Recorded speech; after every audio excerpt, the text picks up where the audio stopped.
Hook kipas ni kalau kau nak gantung daging korban pun boleh tau. Kuat tak kuat?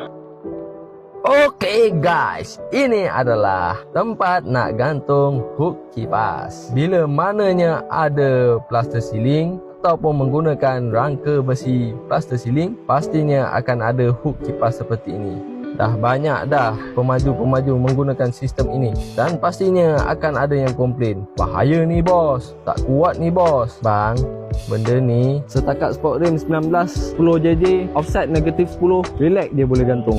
Yang ini hook lama, yang metal bar ni naik ke atas, diskrukan ke tulang asal di hook ini.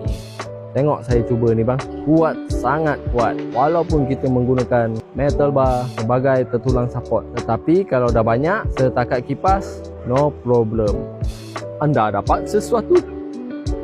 Moga bermanfaat.